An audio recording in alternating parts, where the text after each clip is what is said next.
A paz do Senhor, meus irmãos.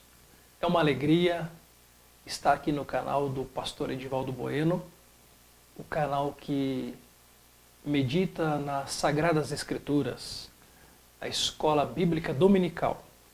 Estamos estudando esse trimestre a raça humana, origem, queda e redenção. Hoje nós vamos fazer um comentário, meus amados, a lição de número 4, os atributos do ser humano. O que são atributos? Atributos são as habilidades, os dons, tudo aquilo que está inerente ao ser humano. Texto áureo está em Salmos 32, o verso 9, diz assim: Não sejais como o cavalo, nem como a mula, que não tem entendimento, cuja boca precisa de cabresto e freio, para que se não atirem a ti. A verdade prática diz o seguinte: criado à imagem de Deus, o homem é um ser espiritual, racional, livre e criativo. Sua missão primordial é glorificar o Criador e mantenedor de todas as coisas. Nós temos 5 tópicos nesta lição de número 4 e nós vamos fazer um comentário. O primeiro tópico que fala sobre a espiritualidade humana. Queridos irmãos, Deus formou o homem do pó da terra. Gênesis capítulo 2 e o verso 7 diz assim a palavra de Deus: E formou o Senhor Deus o homem do pó da terra, e soprou em seus narizes o fôlego da vida, e o homem foi feito alma vivente. Deus formou o homem do pó da terra, a parte material, o corpo humano, e soprou-lhe em suas narinas, trazendo e colocando dentro do homem a parte imaterial, a alma e o espírito, constituindo então o ser humano nas suas divisões espírito, alma e o corpo físico. Ao soprar nas narinas do homem, esse ser humano passou a ser uma alma vivente. É importante nós entendermos a constituição do homem. Paulo vai escrever a primeira carta aos Tessalonicenses, capítulo 5, verso 23. Em que consiste o homem? O homem é formado de espírito, alma e corpo. E é bom nós lembrarmos das divisões em que compõe o homem. O corpo humano, por exemplo, nós temos os 5 sentidos: a visão, o olfato, a audição, o paladar e o tato. Na alma concentra a inteligência, as emoções e as vontades do ser humano. E no espírito, é bom lembrar, espírito com E minúsculo, o espírito humano, para diferenciar do Espírito Santo, o Espírito de Deus ou o Espírito de Cristo com E maiúsculo na Bíblia. No espírito humano concentra-se a fé, a devoção e a adoração. Dentro do ser humano, como foi Deus quem soprou o fôlego de vida? O Senhor, o Criador, colocou dentro do ser humano um anseio por Deus. Há uma vontade, uma angústia, uma sede de uma busca por um Criador. Como foi Deus quem soprou? Então ele colocou dentro do ser humano esse desejo pelo transcendental. O Salmo de número 42, o verso 1, diz assim as Sagradas Escrituras: como o cervo anela pelas correntes das águas, assim suspira a minha alma por ti, ó Deus. O verso 2 desse mesmo Salmo 42 diz: a minha alma tem sede de Deus. Há um desejo dentro do ser humano, isso está inerente, está dentro dele, essa vontade, esse desejo. O homem passa a sua vida buscando resposta para as perguntas da sua alma e do seu espírito. É interessante, o médico amado Lucas vai registrar no livro de Atos dos Apóstolos, no capítulo 17, Paulo chega em Atenas e ali Paulo está numa praça pública. Ao olhar aquela idolatria, Paulo, o seu espírito se entristece diante daquela idolatria. Ele é conduzido ao Areópago.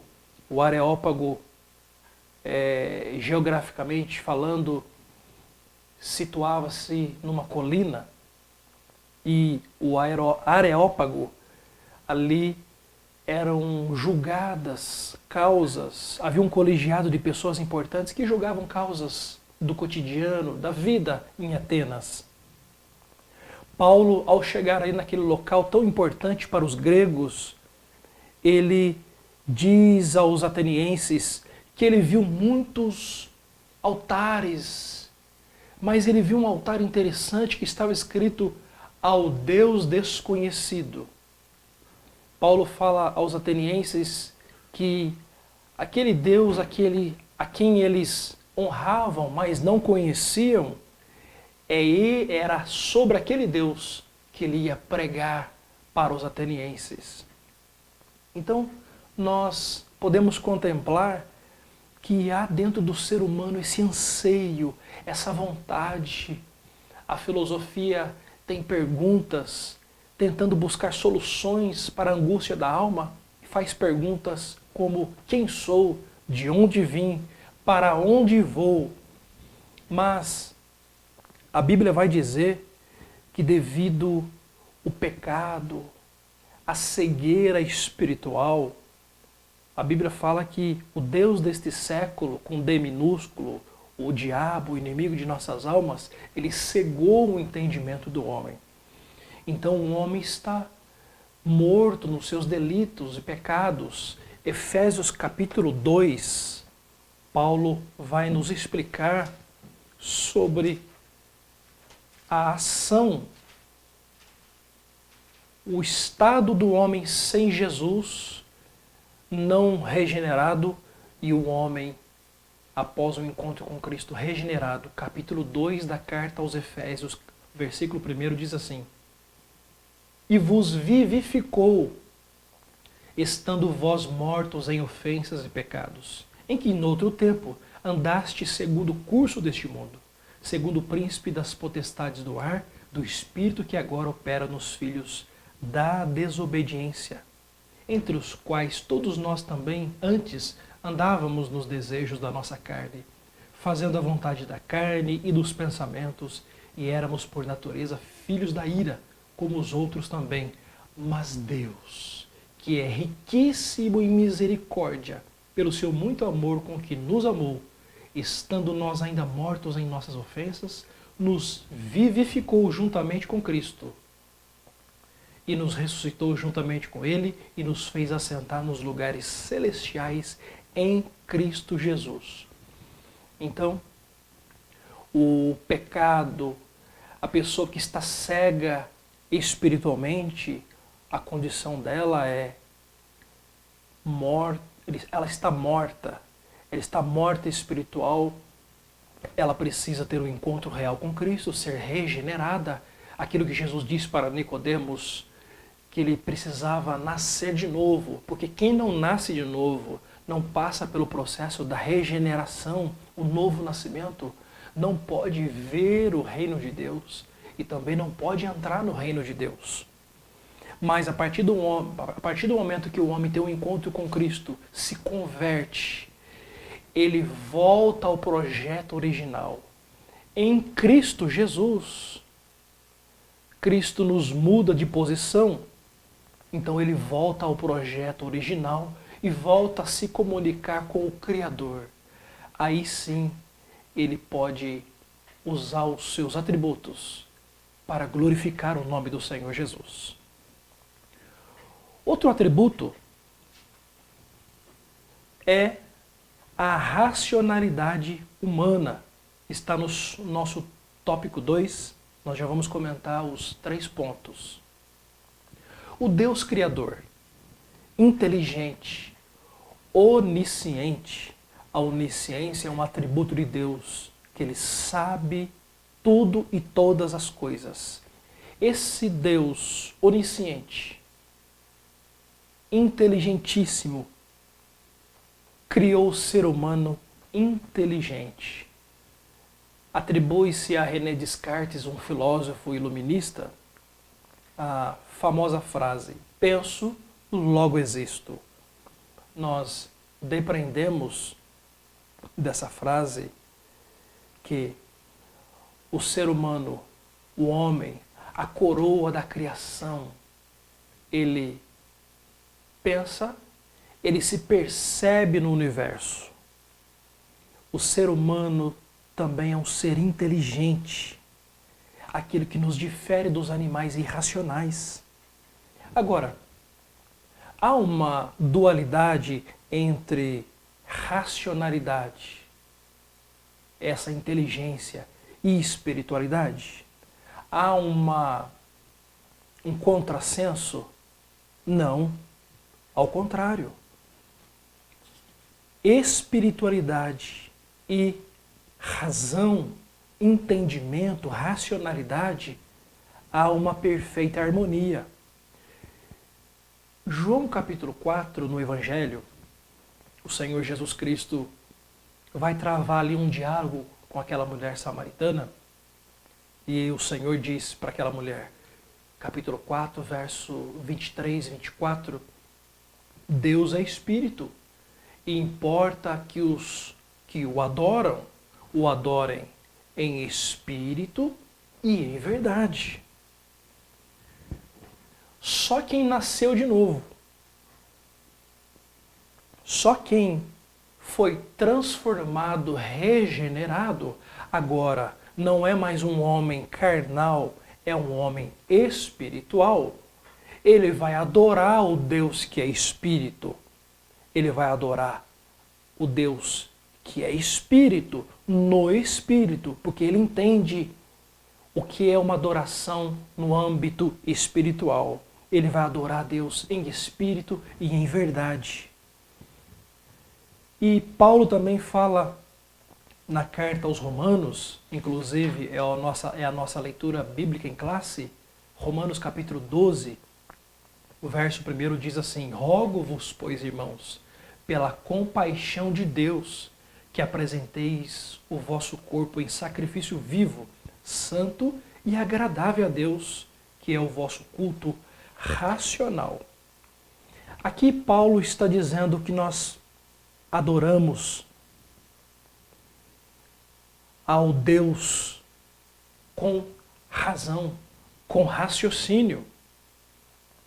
Nós, além de adorarmos em espírito e em verdade, como Jesus nos ensinou, falando com aquela mulher samaritana em João capítulo 4, aqui Paulo fala que nós precisamos prestar uma adoração racional, com inteligência, prestar um culto. Nós entendemos quem nós estamos adorando, para quem nós estamos... Nós entendemos o que nós estamos fazendo e para quem nós estamos fazendo. Então, há uma perfeita harmonia de espiritualidade e raciocínio, razão, racionalidade. Nós adoramos o Deus que é espírito, é transcendente, é metafísico, está fora desse plano natural. é um Deus espiritual, mas temos ciência, razão, sabemos o que e para quem nós estamos fazendo, adorando. Quando nós entendemos esse conjunto, essa harmonia de adorar a Deus com entendimento, com racionalidade, aí nós podemos prestar um culto com mais responsabilidade, sempre para a glória de Deus. O terceiro atributo que está na nossa lição de número 4 é o tópico 3 fala da sociabilidade humana. Falando sobre,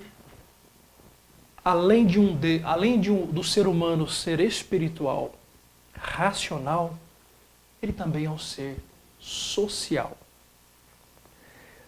Se tem uma coisa que Deus afirmou que não era bom, foi a solidão do homem.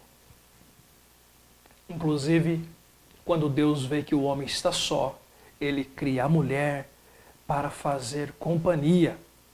Provérbios 18, verso 1 diz, ele vai comentar que somente os que vão contra a verdadeira sabedoria buscam viver isoladamente, ou seja, viver uma vida isolada de Deus, das pessoas, da comunidade, da sociedade, é falta de sabedoria. Deus não criou o homem para viver sozinho. Viver uma vida isolada de pessoas, não se relacionar, é um caminho para a tristeza, para a angústia. É a porta de entrada para a depressão e um passo para o suicídio. O homem não foi criado para viver sozinho. Ele cita a família. A família, o projeto extraordinário de Deus, a constituição da família, muito antes de criar a sociedade e do Estado, eu falo que a família é um centro de treinamento. Os pais ensinam seus filhos, Provérbios 22:6 vai dizer, os pais cristãos, ensina a criança no caminho em que ela deve andar. Porque até quando ela crescer, ela não se desviará deste caminho. Ensinando no exemplo. Os pais ensinando seus filhos logo cedo a amar a Jesus, a congregar, estar numa igreja, ser uma boa pessoa na sociedade, ensinar os filhos a orar. A família é um centro de treinamento que vai preparar os filhos para a sociedade. Há entre os irmãos, uma vez por outra, algumas desavenças, mas logo os irmãos se perdoam, se amam, erram, mas entendem e reconhecem o seu erro. A Igreja de Cristo também, um papel muito importante da igreja, a igreja do grego eclésia, que significa chamados para fora do mundo, esse ajuntamento de pessoas no mesmo propósito, que é adorar a Deus, ela é perfeita, porque ela tem um Cristo, o cabeça, que é perfeito, que é vencedor. Jesus disse, Mateus 16:18, que as portas do inferno não prevalecerão contra a minha igreja. Jesus já decretou que a igreja é vitoriosa. A igreja é um local onde os crentes se relacionam. Ali os irmãos vão se desenvolvendo em várias áreas. Eles vão desenvolvendo o perdão, o amor, a compaixão, a misericórdia. É na igreja em que Deus vai lapidando os seus servos, os seus filhos. Partindo agora para o quarto atributo, que é a liberdade humana. Deus concedeu ao ser humano o livre-arbítrio. O livre-arbítrio é a capacidade humana de tomar livremente uma decisão. Nós já encontramos o livre-arbítrio no início da palavra de Deus, Gênesis, o princípio de tudo e todas as coisas. Capítulo 2 e o verso 16. Está escrito assim: E ordenou o Senhor Deus ao homem, dizendo: De toda árvore do jardim comerás livremente, mas da árvore da ciência do bem e do mal, dela não comerás, porque no dia em que dela comeres, certamente morrerás. Deus, o fundador, o idealizador de tudo e todas as coisas, plantou um jardim no Éden e ali colocou o homem. E a esse homem ele ordenou: de todas as árvores, meu filho, você pode comer livremente. Eu te dou um conselho. Daquela árvore da ciência, do conhecimento do bem e do mal, não toca nela. Porque no dia que você comer daquele fruto, você vai morrer, e nos seus 3 aspectos, espírito, alma e corpo. Deus, embora na sua presciência sabe de antemão o futuro, ele não interfere nas escolhas do homem. Ele cria situações, usa pessoas, ambientes, oferece a sua graça, mas a escolha de servir a Deus ou não cabe ao homem. Josué capítulo 24, o sucessor de Moisés,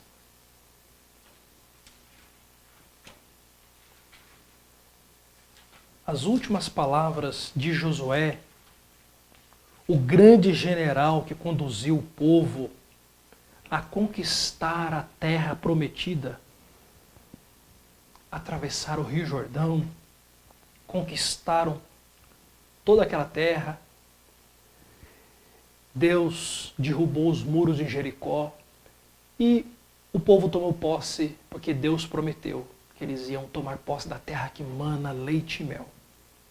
Josué capítulo 24, os versos 14 e 15, diz assim: Agora, pois, temei ao Senhor e servi-o com sinceridade e com verdade.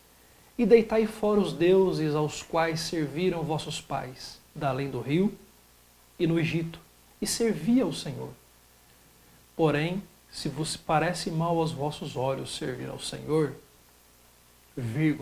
escolhei hoje a quem sirvais, se os deuses a quem serviram vossos pais, que estavam da além do rio, ou os deuses dos amorreus em cuja terra habitais. Porém, eu e a minha casa serviremos ao Senhor. Josué, aqui são as suas últimas palavras antes dele partir para o Senhor. Ele lembra, faz um relato que da além do rio, ou seja, do outro lado do rio Jordão, e lá no Egito, ele estava dizendo para o povo que estava ali em Canaã que a geração, os pais daquele povo, tinham servido a ídolos. Agora então, após mostrar o histórico dos ancestrais, ele agora faz uma indagação e coloca eles, deixando eles livremente para eles escolherem o que eles vão, a quem eles vão servir. Escolhei hoje a quem vocês vão servir. Porque aí ele diz aquela célebre frase: eu e a minha casa serviremos ao Senhor. A escolha de Josué ele estava dizendo que ele estava escolhendo servir a Deus. Jesus, quando nós vamos olhar as palavras do Mestre em Marcos capítulo 16, o verso 15, o Senhor deu uma ordem Ide por todo o mundo e pregai o evangelho a toda criatura. 16 e 16. Quem crer e for batizado será salvo. Demonstra claramente que há dois grupos. Um é o grupo daqueles que vão crer em Jesus. Outros não crerão em Jesus. João 3,16, o texto áureo da Bíblia. Porque Deus amou o mundo de tal maneira que deu o seu Filho unigênito, para que todo aquele que nele crê não pereça, mas tenha vida eterna. Novamente, nós entendemos que há dois grupos, há dois tipos de pessoas na perspectiva de Deus. Um grupo dos que vão crer, o resultado dos que irão crer é uma vida eterna com Cristo. Mas o segundo grupo, aqueles que têm o livre-arbítrio de escolher, os que não vão crer, o resultado é condenação eterna. Mas se por um lado nós temos, Deus deixou para o homem o livre-arbítrio, a decisão de escolher qual Deus servir, nós temos também, por outro lado, a soberania divina. Precisamos entender que esse livre-arbítrio precisa agir com responsabilidade, com discernimento, porque tudo aquilo que nós vamos plantar, nós vamos colher. Há um Deus soberano, um Deus que está olhando, e esse Deus vai recompensar cada um segundo a sua escolha. Gálatas 6 e 7, o apóstolo escrevendo à igreja na Galácia, ele nos registrou assim: não erreis, Deus não se deixa escarnecer. Tudo aquilo que o homem plantar, ele vai colher. Partindo para o último tópico da nossa lição, que é o atributo da criatividade humana e o trabalho. Deus criou um jardim no Éden e ali ele colocou o homem para lavrar a terra, para trabalhar, para administrar. Ao contrário do que muitos afirmam, que o árduo trabalho veio em decorrência do pecado, uma vez por outra nós sempre estamos vendo pessoas afirmar que Adão é o culpado. Não. Deus, ao criar o jardim no Éden, colocou o homem para trabalhar, para lavrar a terra, para administrar.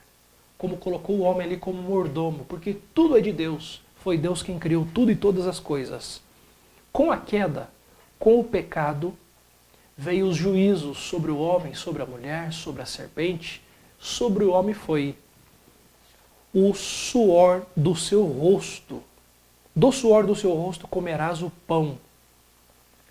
Mas, apesar desse suor do rosto, os descendentes de Adão,